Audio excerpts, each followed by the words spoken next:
पटना समाचार में आपका स्वागत है। चलिए जानते हैं बिहार की फटाफट बड़ी खबरों को। लेकिन उससे पहले ये न्यूज़ आप किस जगह से देख रहे हैं, हमें कमेंट बॉक्स में ज़रूर बताएं। बिहार में 65% आरक्षण पर पटना हाईकोर्ट की तरफ से लगाई गई रोक फिलहाल जारी रहेगी। बिहार सरकार की तुरंत रोक लगाने वाली मांग सुप्रीम कोर्ट ने खारिज कर दी है। प्रदेश सरकार ने जातीय जनगणना के बाद SC, ST और OBC रिजर्वेशन का दायरा 15% बढ़ा दिया था। पहले ये 50% था। पटना पहुंचने पर भाजपा के नए प्रदेश अध्यक्ष दिलीप जायसवाल का जोरदार स्वागत किया। पार्टी कार्यकर्ता ढोल नगाड़े और हाथी के साथ उन्हें रिसीव करने पहुंचे तो महिला वर्कर्स ने शंख बजाकर वेलकम किया।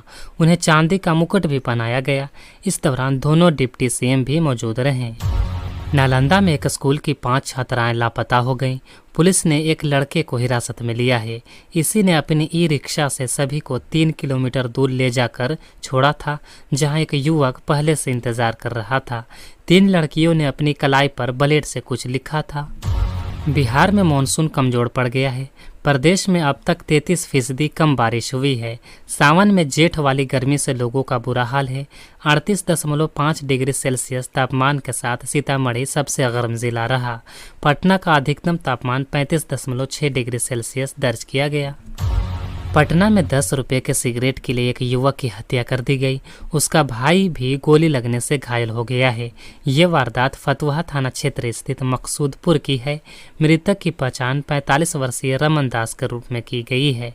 गुस्साई परिजनों ने सड़क जाम कर दिया। समस्तीपुर में बिहार संपर्क क्रांति एक्सप्रेस 2 हिस्सों में बट गई। इंजन एक बोगी के साथ आगे निकल गया, बाकी कोच पीछे छूट गए।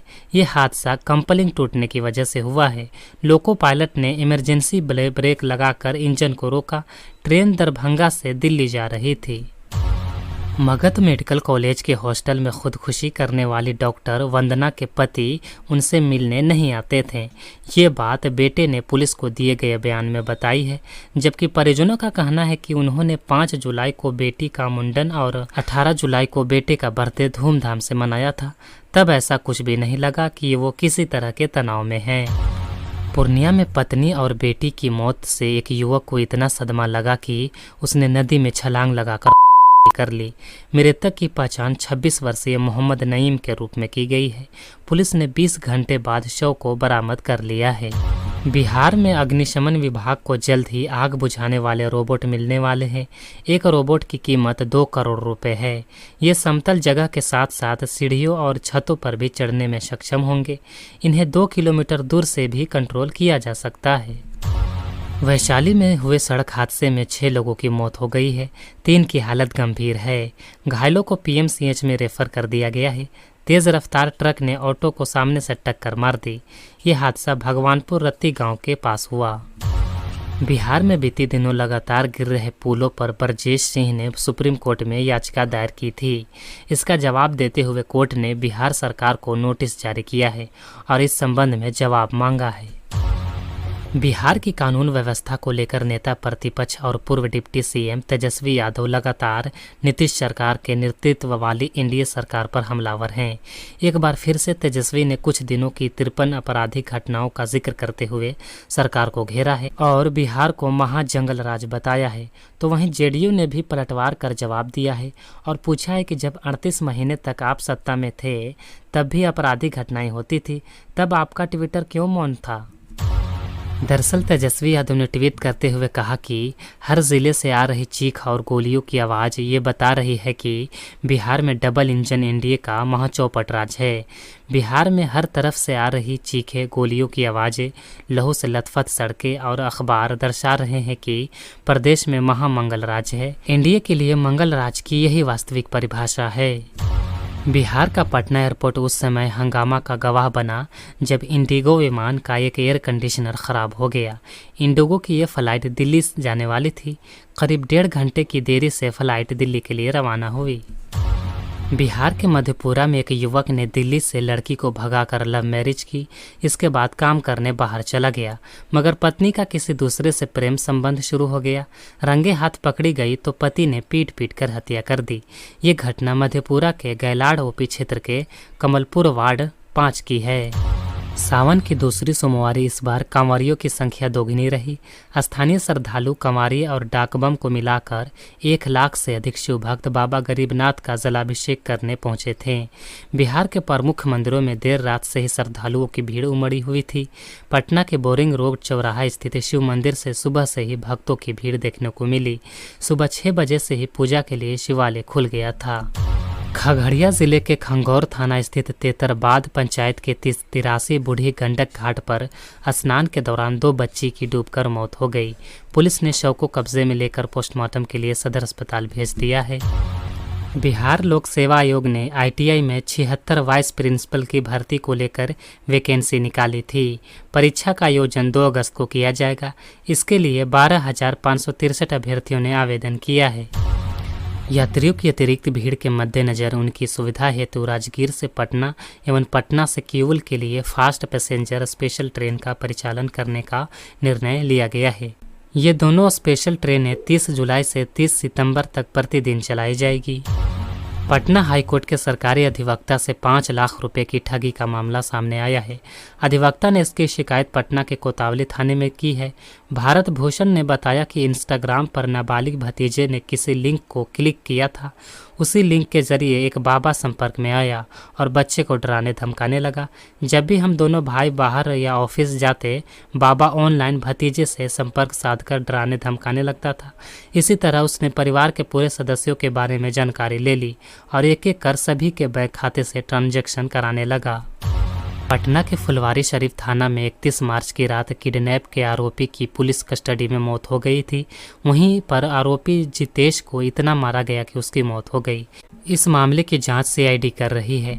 इसी बीच राज्य मानवाधिकार के आदेश पर फुलवारी थाना के थानाध्यक्ष आयो 1 SI और 3 सिपाहियों पर निलंबन की कार्रवाई हुई है। नए थानाध्यक्ष को बहाल कर दिया गया है। राज्य के सभी विधानसभा क्षेत्रों में 5-5 जर्जर प्राथमिक और माध्यमिक जर्जर स्कूलों का पूरी मरम्मत होगा। क्षतिग्रस्त छत, दीवार के साथ खिड़की, दरवाजों को भी मरम्मत होगी। स्कूल तक के रास्ते को भी दुरुस्त किया जाएगा, जिससे छात्र आसानी से पहुंच सके। शिक्षा मंत्री सुनील कुमार ने सभी विधायकों और विधान पार्षदों को से अपने क्षेत्र के जर्जर स्कूलों की लिस्ट मांगी है। खगड़िया निवासी पवन शाह बिहारी अपने मित्र कैलाश मंडल के सहयोग से अपनी वृद्ध मां शोभा देवी को कांवनुमा टोकरी में बैठाकर बाबा धाम की यात्रा पर निकले हैं। ये नज़ारा भागलपुर के कच्ची कंवरिया पथ पर देखने को मिला। वे सुल्तानगंज से बाबा नगरी देवघर जा रहे हैं। मुजफ्फरपुर पुलिस ने फर्जी SDM को गिरफ्तार किया है। ये लोगों को कई तरीके से ठगते थे। किसी को अगर लाइसेंस की ज़रूरत होती तो खुद को ज़िला परिवहन कार्यालय का कर्मी बन जाते थे। कार्यालय के पास ही घुमा करते थे। इसके अलावा पुलिस की वर्दी पहनकर भी ठगी करते थे। इनके पास से 1 कार और 2 मोबाइल बरामद हुआ है। लोकसभा में केंद्रीय बजट पर भाषण देते हुए नेता प्रतिपक्ष राहुल गांधी ने अंबानी और अडानी का जिक्र किया। राहुल गांधी ने कहा कि मिडिल क्लास इस बजट से पहले मोदी सरकार का समर्थन करता था। कोविड में मोदी जी के कहने पर उन्होंने सबसे ज़्यादा थाली बजाई, लेकिन बजट में उन्हें कुछ नहीं मिला। मिडिल क्लास अब आपको छोड़ने जा रही है और इंडिया गठबंधन को फ़ायदा होने जा रहा है। आपको मौका मिलते ही आप चक्रव्यूह बना देते हो। हम चक्रव्यूह तोड़ने का काम करते हैं। देश के गरीब सपना ना देख पाए। सिर्फ अडानी और अंडानी 2 लोग भारत की अर्थव्यवस्था को कंट्रोल करते हैं। इनके पास पोर्ट है, एयरपोर्ट है। इनका भारत के धन पर एक छत्र कब्जा है। राहुल गांधी ने कहा कि देश में 73% दलित, आदिवासी और पिछड़े वर्ग के लोग हैं। ये देश की ताकत है, लेकिन सच्चाई है कि देश में इनको कहीं भी जगह नहीं मिलती है। इनको बिजनेस में जगह नहीं मिलती है। 20 लोगों ने भारत का बजट तैयार किया है, लेकिन उन 20 लोगों में सिर्फ एक अल्पसंख्यक है और एक OBC है। पूरे देश जातिगत जनगणना चाहती है। सब कुछ 2-3% लोगों में बढ़ जाता है और बाकी लोग देखते रह जाते हैं। पाकिस्तान के खैबर पख्तूनख्वा के कुर्रम ज़िले में एक ज़मीनी विवाद में 43 लोगों की मौत हुई है। इस विवाद के केंद्र में 30 एकड़ यानी करीब 100 कनाल ज़मीन का मलिकाना हक है। ये विवाद बुशहरा के 2 गांवों में रहने वाले कबाइलों के बीच है। अधिकारियों के मुताबिक 6 दिन पहले शुरू हुआ झगड़ा कुर्रम ज़िले के अलग अलग इलाकों में फैल गया है। दिल्ली के राजेंद्र नगर इलाके में हुई घटना पर लोकसभा में मानसून सत्र के दौरान केंद्रीय शिक्षा मंत्री धर्मेंद्र प्रधान ने कहा कि इस मामले में लापरवाही हुई है। जो घटना 27 जुलाई को हुई है, इस पर हम कितने भी खेद जाहिर करें, लेकिन उन परिवारों की भरपाई नहीं कर पाएंगे। ऐसी घटना आगे कैसे ना हो, ये हम सभी की जिम्मेदारी बनती है। शनिवार को राजेंद्र नगर इलाके में यूपीएससी की तैयारी करने वाले एक कोचिंग सेंटर की बेसमेंट में पानी भरने की वजह से 3 स्टूडेंट की मौत हो गई थी। बॉम्बे हाईकोर्ट ने पतंजलि आयुर्वेद पर 4 करोड़ रुपए का जुर्माना लगाया है। बॉम्बे हाईकोर्ट ने यह जुर्माना अगस्त 2023 में दिए गए एक आदेश की अवहेलना के लिए लगाया है। बॉम्बे हाईकोर्ट ने अगस्त 2023 में पतंजलि आयुर्वेद से कपूर उत्पादों की बिक्री पर रोक लगाने के लिए कहा था।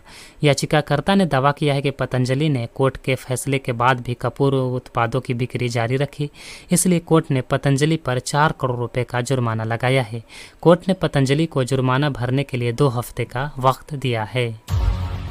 गाजीपुर के सांसद अफजाल अंसारी को 2005 में हुई बीजेपी विधायक कृष्ण नंद राय की हत्या से संबंधित गैंगस्टर मामले में इलाहाबाद हाई कोर्ट से राहत मिली है। इलाहाबाद हाई कोर्ट के जस्टिस संजय कुमार सिंह ने ट्रायल कोर्ट के उस फैसले को रद्द कर दिया है जिसने अफजाल अंसारी को गैंगस्टर के मामले में 4 साल की सजा सुनाई थी और 1 लाख रुपए का जुर्माना किया था। संसद भवन परिसर में पत्रकारों को एक जगह से दूसरी जगह जाने पर लगी रोक का मुद्दा लोकसभा में विपक्ष के नेता राहुल गांधी ने सदन में उठाया। बजट पर चर्चा के दौरान राहुल गांधी ने भाषण देते हुए कहा कि सदन के बाहर पत्रकारों को पिंजरे में बंद कर दिया गया है।